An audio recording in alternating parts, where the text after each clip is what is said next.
Because conveyor belts are manufactured open-ended, a conveyor belt is only as strong and reliable as the splice that joins the ends together.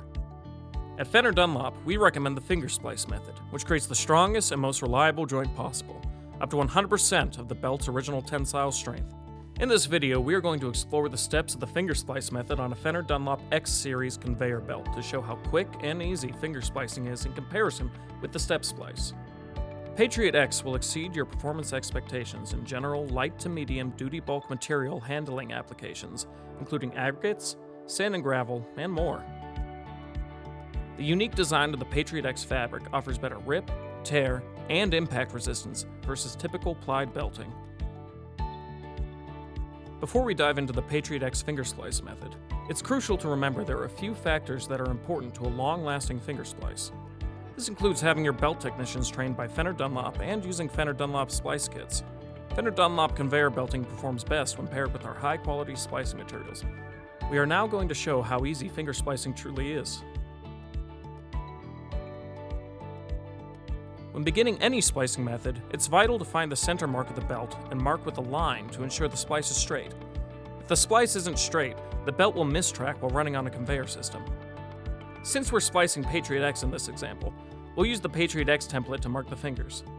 This is a specially designed template that allows for increased accuracy and allows the belt technician to use a fine-tip pen to draw the lines as opposed to using a thick spray paint. Finger splice templates are available to order for all Fenner Dunlop conveyor belting.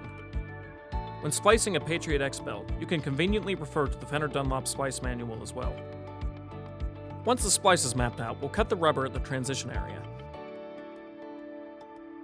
Now we are using the oscillating tool to remove the cover rubber of the belt. Then we cut out the fingers, and during this step, you'll be able to see the finger splice form. In this example, we're using a knife since the finger lengths are 12 inches. For longer splices, we recommend using an electric belt saw. Here, we're cutting the bevel, which can also be done at the same time as cutting the transition area. Next, we buff the bevel as well as an additional 2 inches off the top of the bevel. Next, the belt is flipped over and the same steps are performed on the other side.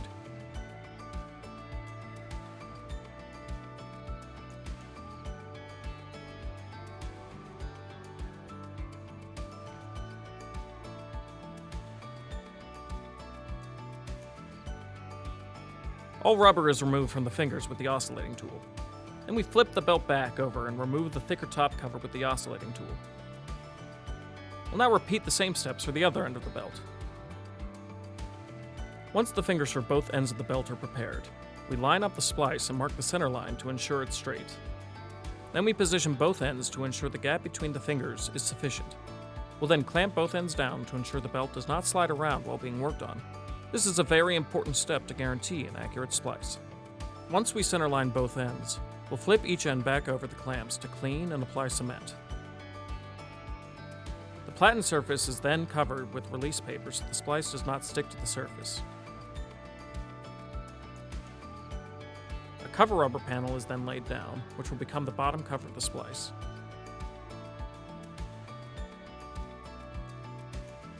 We then trim the cover rubber to the proper length. The breaker is laid on top of the layer of rubber.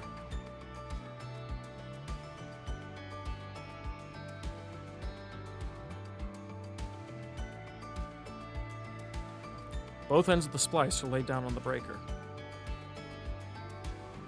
We then dry fit the splice. The cement is applied to the top of the splice.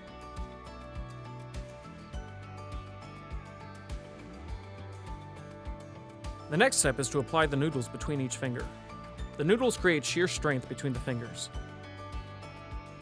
The breaker is then wrapped around the edge of the splice.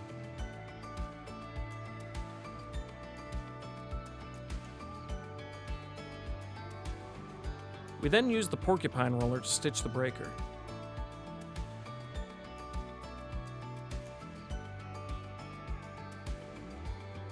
Skim rubber strips are used and applied at each transition of the skives. The porcupine roller is once again used to remove any air trapped under the skim rubber strips. Now it's time to apply the top cover rubber.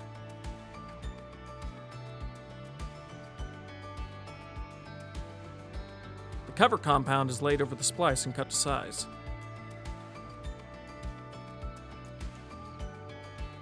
All excess rubber is trimmed, and now the splice is complete.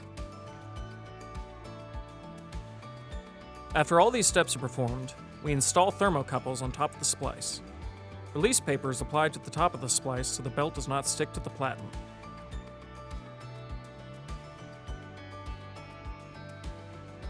Now we're ready to proceed with vulcanizing the splice. Here's what the completed finger splice looks like on Fenner Dunlop's Patriot X. And that's all there is to it. If you want to get the most life out of your Patriot X conveyor belt, use the strongest and most reliable splice method possible, the finger splice. Contact Fenner Dunlop today to learn more about finger splicing and our finger splicing training program.